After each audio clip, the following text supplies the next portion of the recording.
Baiklah, kita akan mulai mesbah keluarga kita di malam hari ini ya, anak-anak. Puji Tuhan. Papa juga. Kita akan berdoa dulu sebelum kita mulai. Silakan Pak.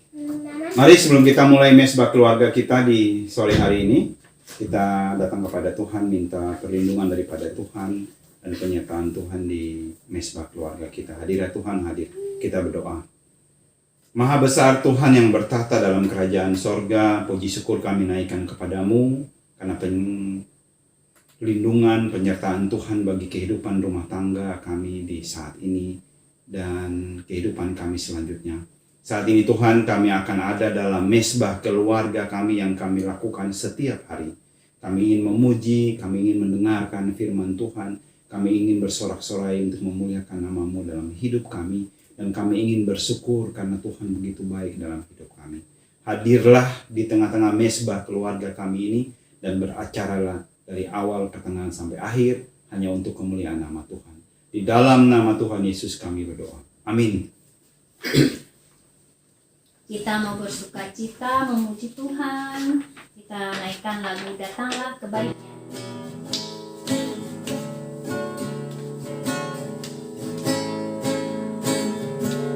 Datanglah kebaiknya dengan hati bersyukur ke dalam pelatarannya,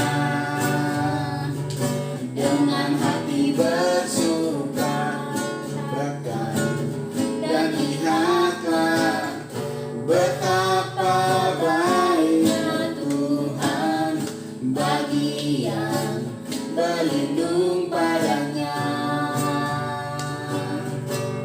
Akan bersorak-sorai, akan bersorak-sorai kepada Tuhan, sebab Dia baik, bahwasannya untuk selamanya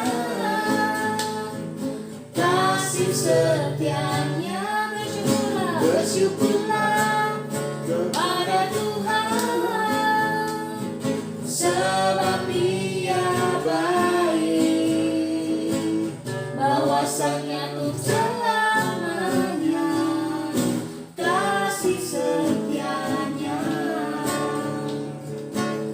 bahwasannya untuk selamanya kasih setianya. Ya, Matthew baca Mazmur 5 ayat 12. Mazmur 5 ayat. Ready? Semuanya ready? Ready? Oke. Tetapi semua orang yang berlindungi padamu akan bersukacita. Mereka akan bersorak-sorak selama-lamanya karena Engkau menaungi mereka dan karena Engkau akan bersukaria orang-orang yang mengasihi nama-Mu. Amin. Amin. Marvel. Mazmur 5 ayat 13. Sebab Engkaulah yang memberkati orang benar ya Tuhan. Engkau memagari dia dengan anugerah-Mu seperti perisai. Ya, jadi kita Mazmur bilang kita harus bersukacita. Kenapa? Kenapa kita harus bersukacita? Karena dengan bersukacita artinya kita apa? Bersyukur kepada Tuhan. penyertaan Tuhan, ya kan? Terus kalau kita bersyukur karena kita gangguin orang, boleh nggak? Nggak boleh, karena motivasinya nggak baik kan? Iya, jadi kita bersyukur kalau misalnya kita naik kelas, kita bersyukur kalau kita bisa sembuh dari sakit, kita bersukacita kalau kita menolong orang, ya Pak? Iya, Apalagi betul. Pak? Kita bersukacita karena kita punya karir pekerjaan yang bagus. Oh, iya, Kita betul. bersukacita karena kita belajar, Bisa hasilnya pinter. baik. Gitu ya. Terus kenapa Tuhan kalau kita bersukacita Tuhan senang? Karena apa? Karena kita kalau kita bersukacita berarti kita memuji nama Tuhan dan kita pasti mencari Dia kan? Nah, jadi Tuhan senang. Jadi kalau kalau kita ada sesuatu misalnya masalah atau apa-apa, kita larinya kemana? Ke Tuhan. Ke Tuhan, nggak boleh ke yang Ini. lain, karena nanti nggak ada yang nolong, hanya Tuhan yang menolong kita, Tuhan. ya kan? Terus Tuhan itu adalah tempat perlindungan kita, tempat kita mengadu apa saja. Iya, kalau Matthew mau cerita, Mengadu apa? misalnya aduh Matthew susah nih bikin soal ini, Tuhan gimana ya caranya, tolong gitu, ya kan? Atau misalnya aduh Tuhan Yesus lagi gempa nih, aku takut, tolong Tuhan gitu, ya kan? Iya, betul. Ya.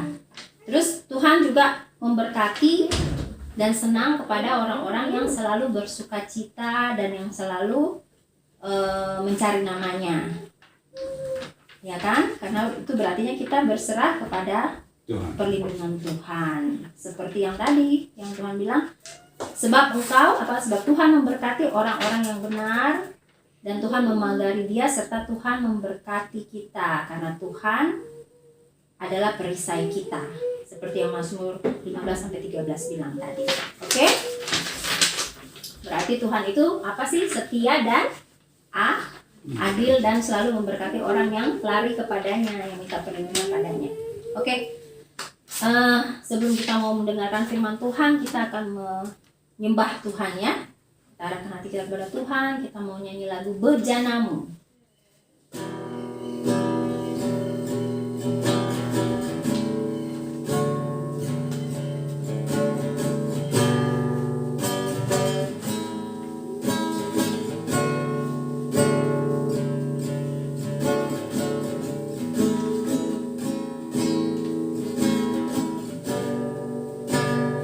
Kekuatan di jiwaku,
Mari kita berdoa. Kita satu dalam doa. Maha besar Tuhan yang bertata dalam kerajaan surga, kami bersyukur, kami sudah memuji, kami sudah mendengarkan firman Tuhan dalam hidup kami. Bapa, ajari kami untuk melakukan kehendak firman-Mu bagi kehidupan kami hari lepas hari, juga bagi Marvel dan Matthew walaupun mereka masih kecil. Di malam hari ini kami bawa pokok-pokok doa kami Tuhan. Kami berdoa bagi pemerintah bangsa Indonesia ini Tuhan, di mana vaksin sudah disebarkan di seluruh Indonesia dan ada skala prioritasnya.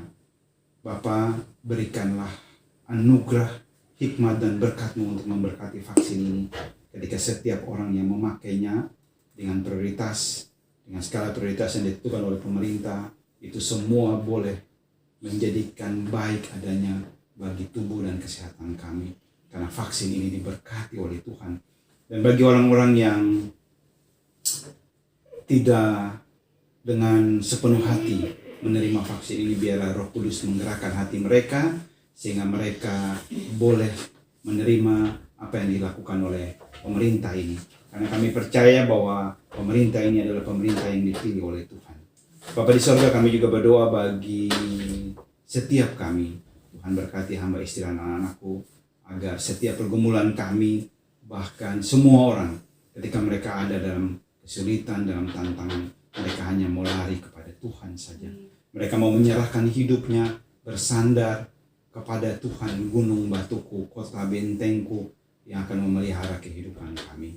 Kami juga berdoa bagi setiap para medis, Tuhan berkati, yang terus ada di garis depan untuk berjuang, untuk membantu memberikan kesehatan yang terbaik bagi orang-orang yang terpapar sakit atau virus corona. Tuhan juga memberkati tim SAR yang ada untuk membantu semua bencana yang ada di Indonesia ini, Tuhan. Kiranya Tuhan memberikan mereka kekuatan dan kemampuan. Kami berdoa juga bagi hamba-hamba Tuhan di seluruh dunia ini, Tuhan berkati. Kami berdoa bagi hamba-hamba Tuhan yang ada di GKK Ambon, Tuhan berkati juga dalam seluruh pelayanan, seluruh perangkat yang ada, diberkati hanya di dalam nama Tuhan Yesus, sehingga mereka melayani dengan sepenuh hati. Bapa di sorga, kami berdoa bagi anak-anak kami yang ada dalam bangku pendidikan, Tuhan berkati. Sampai hari ini mereka terus belajar dari rumah. Bapa di sorga, biarlah mereka, Tuhan, berikan hikmat kebijaksanaan bagi anak-anak kami, sehingga mereka tetap mengandalkan Tuhan di dalam setiap kehidupan mereka. Terima kasih Tuhan Yesus, terima kasih untuk waktu mesbah keluarga kami di malam hari ini. Kami bawa semuanya ke dalam tangan Tuhan. Dalam ibadah mesbah keluarga kami ini, jika banyak salah dan dosa yang kami buat, kami mohon Tuhan ampuni semuanya itu. Dan biarlah persembahan yang kami bawa ini menjadi persembahan yang berbau harum di hadapan Tuhan. Ini doa kami, ini permohonan kami, ampuni salah dan dosa kami Tuhan. Hanya di dalam nama Tuhan Yesus, Tuhan yang juru selamat hidup kami, kami sudah berdoa dan mengucap syukur. Haleluya, amin. Kita akan mendengarkan sabda firman Tuhan yang akan dibawakan oleh hamba-Nya. Shalom, selamat malam ibu-ibu yang tergabung dalam Komisi Wanita Gereja Kristen Kalam Kudus Ambon. Kembali kita bertemu di dalam ibadah online Komisi Wanita. Saya berharap apa yang sudah dikerjakan oleh keluarga-keluarga yang setia melayani dalam mesbah keluarga, itu juga boleh dikerjakan oleh ibu-ibu bersama dengan anggota keluarga di rumah masing-masing. Saya berterima kasih sekali lagi atas nama Badan Pengurus Komisi Wanita, mengucapkan terima kasih untuk setiap keluarga yang boleh melayani di dalam mesbah keluarga. Dan saat ini kita akan merenungkan kebenaran firman Tuhan dengan tema berbahagia selalu di tahun 2021. Mari kita mengawalinya di dalam doa. Bapa di sorga, kami mengucap syukur ya Tuhan, kalau kami malam ini boleh beribadah bersama-sama dari tempat kami masing-masing. Kebenaran firman Tuhan akan kami renungkan Tuhan. Kami ingin menjadi orang-orang yang berbahagia di tahun 2021 ini. Untuk itu ya Tuhan, kami rindu kuasa Roh Kudus-Mu yang senantiasa membuka hati dan pikiran setiap kami untuk kami mengerti akan apa yang Tuhan kehendaki untuk kami kerjakan dalam kehidupan keluarga kami masing-masing. Berkati hamba-Mu yang akan menyampaikan, biarlah hanya yang Tuhan kehendaki saja yang diperkatakan. Di dalam nama Tuhan Yesus kami berdoa, kami mengucap syukur. Amin. Ya ibu-ibu yang terkasih, kita akan membaca dari Kitab Amsal pasal yang ke-8, ayat yang ke-32 sampai ayat yang ke-36. Tadi temanya berbahagia selalu di tahun 2021. Firman Tuhan berkata demikian, oleh sebab itu, hai anak-anak, dengarkanlah aku, karena berbahagialah mereka yang memelihara jalan-jalanku. Dengarkanlah didikan, maka kamu menjadi bijak. Janganlah mengabaikannya.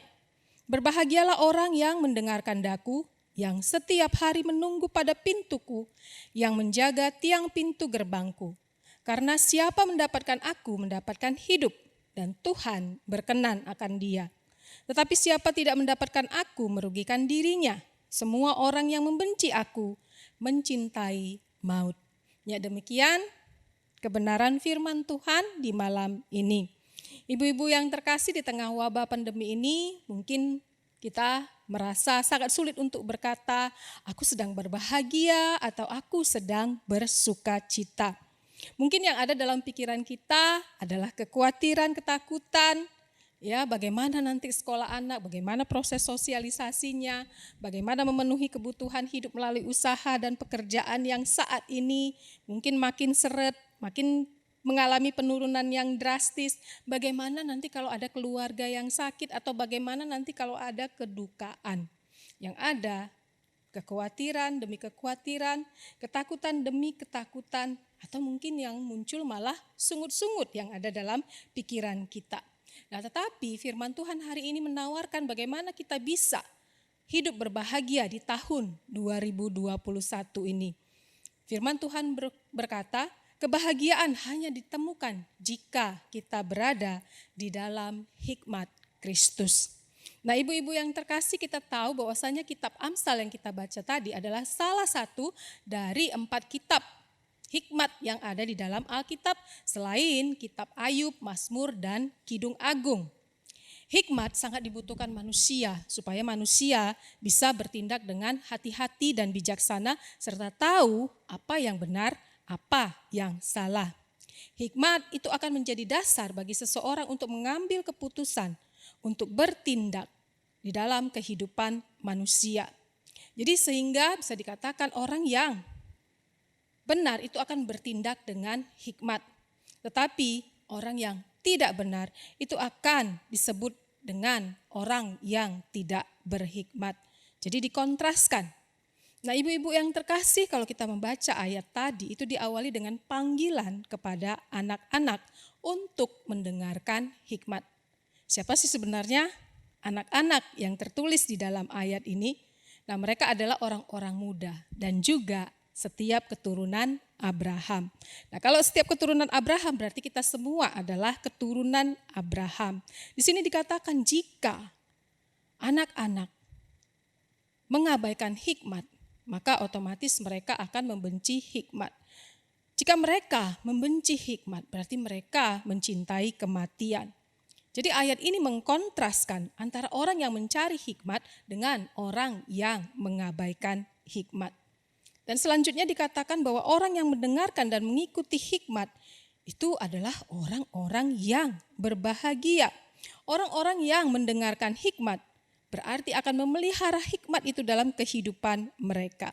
Orang yang mendengarkan hikmat itu berarti akan mempraktekkan hikmat itu dengan sukacita dan damai sejahtera di dalam hidupnya. Orang yang mendengarkan hikmat itu setiap langkah hidupnya akan selalu berhati-hati dalam mengambil keputusan, dalam bertindak, bahkan dalam berbicara. Orang yang mencintai hikmat akan bertindak dengan bijaksana dan mereka akan beroleh kebahagiaan. Sungguh indah bukan kata-kata beroleh kebahagiaan. Selanjutnya dikatakan di ayat 34 bahwa orang yang menantikan hikmat itu seperti orang yang sedang menunggu di pintu gerbang dan selalu menjaga pintu itu dengan baik. Dan orang yang menjaga pintu ini disebut adalah orang yang berbahagia karena dia selalu mengingat dan selalu mengutamakan kehidupan yang penuh dengan iman. Sewaktu-waktu ada orang datang, ada orang masuk, ada orang keluar, dia harus sedia membuka pintu itu.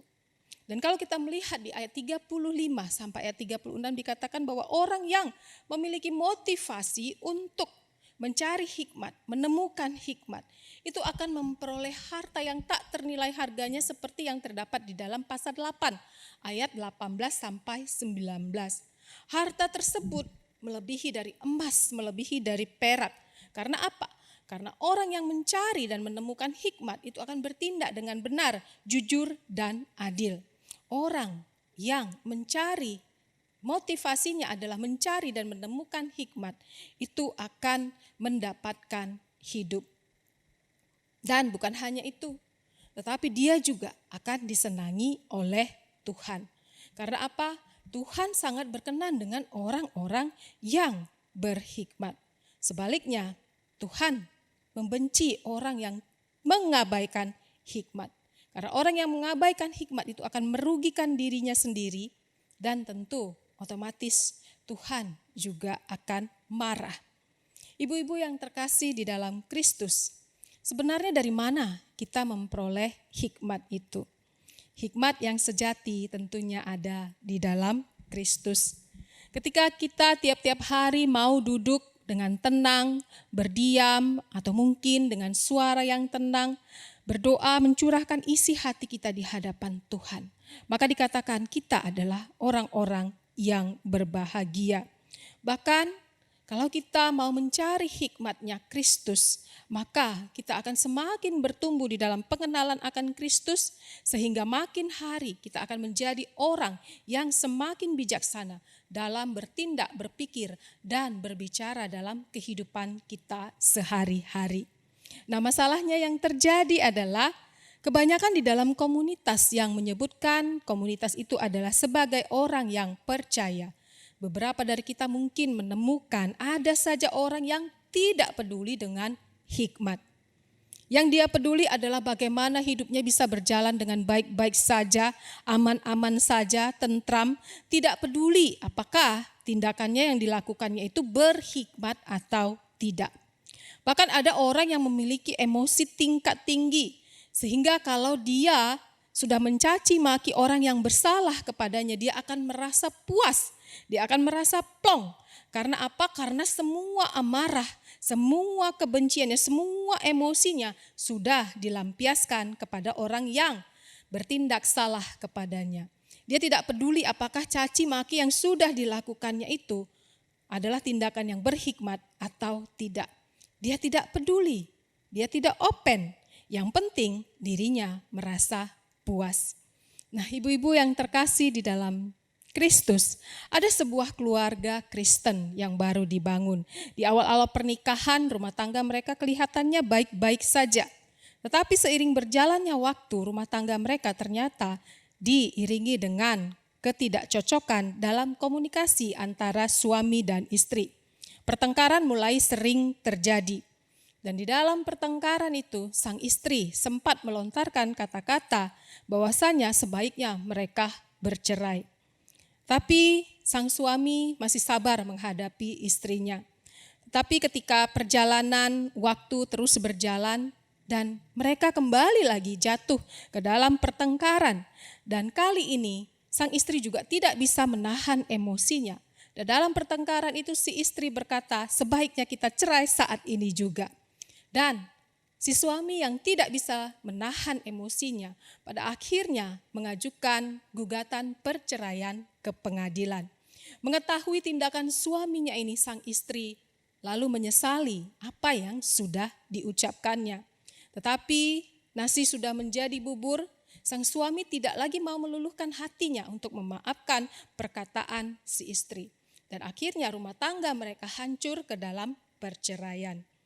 Nah, ibu-ibu yang terkasih, orang yang berhikmat itu akan selalu berhati-hati di dalam mengambil keputusan, di dalam bertindak dan di dalam perkataan. Dan orang yang berhikmat itulah yang disebut sebagai orang yang berbahagia. Ibu-ibu yang terkasih, hikmat yang tertinggi adalah ketika kita mengenal rahasia Allah. Rahasia Allah itu ada di dalam Kristus. Dalam Kolose 2 ayat 2-3 itu berkata, sebab di dalam dialah, di dalam Kristus, tersembunyi segala harta hikmat dan pengetahuan. Untuk itu berbahagialah setiap kita yang percaya akan rahasia Allah, yaitu Kristus. Berbahagialah setiap kita yang mau mengenal Kristus, yang dengan kuasa kebangkitan, kematiannya, memberikan hikmat bagi kita untuk bertindak dengan benar. orang-orang yang mencintai hikmat, orang-orang yang mengerjakan hikmat di dalam hidupnya disebutkan adalah orang-orang yang berbahagia. Mereka adalah orang-orang yang mencari Kristus di dalam segala kebenaran firman-Nya. Karena orang yang mencintai Kristus pasti mencari hikmat dan menghidupi hikmat itu, menghidupi tindakan yang hati-hati dan bijaksana di dalam kehidupannya sehari-hari. Orang yang mencintai hikmat Kristus pasti akan berbahagia. Maukah kita memiliki kebahagiaan itu di tahun 2021 ini? Kalau kita memang mau, mari kita mencintai hikmat Tuhan. Mari kita mencintai hukum Kristus yang ada di dalam Alkitab itu setiap hari. Carilah hikmat, cintailah hikmat, maka kita akan disenangi oleh Tuhan. Dan kita akan menjadi orang-orang yang berbahagia di tahun 2021 ini. Amin. Mari kita berdoa. Bapa di surga, kami mengucap syukur ya Tuhan kalau kami diingatkan untuk hidup berbahagia adalah ketika kami boleh mencari hikmat yang berasal dari Kristus. Ketika kami mencari hikmat Tuhan, ketika kami mencintai hikmat Tuhan, maka Tuhan akan menyingkapkan segala yang benar kepada kami. Sehingga Tuhan memampukan kami untuk melakukan apa yang benar, apa yang menyenangkan hati Tuhan. Tuhan berkati ibu-ibu dalam komisi wanita. Mereka memiliki suami, mereka memiliki anak-anak. Bahkan mereka juga memiliki orang-orang yang mereka kasihi di dalam rumah tangga mereka. Tuhan, kami rindu Engkau yang memberkati mereka supaya mereka boleh bertindak dengan hikmat. Untuk mereka boleh mengambil keputusan, menghidupi hikmat itu. Dan memperkatakan hikmat itu ya Tuhan dengan selalu waspada. Seperti seorang yang menjaga pintu ya Tuhan. Yang akan selalu waspada dengan teguh, dengan kuat menanti-nantikan bagaimana ia harus bersikap dengan benar dalam kehidupannya. Biarlah ya Tuhan sebagai seorang penolong dalam kehidupan rumah tangga. Engkau yang memberkati keluarga-keluarga mungkin saat ini sedang bergumul ya Tuhan. Engkau bawa mereka di dalam damai sejahtera dan sukacita. Tambah-tambahkan hikmat kepada ibu-ibu ya Tuhan, supaya semakin hari mereka semakin mencintai Taurat Tuhan.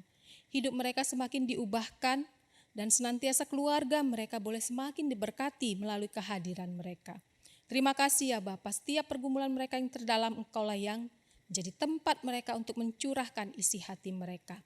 Kami berdoa ya Tuhan, biarlah senantiasa Engkau yang memberkati keluarga-keluarga yang ada di Gereja Kristen Kalam Kudus Ambon. Supaya mereka boleh menjadi keluarga-keluarga yang dipenuhi dengan hikmat yang dari Kristus.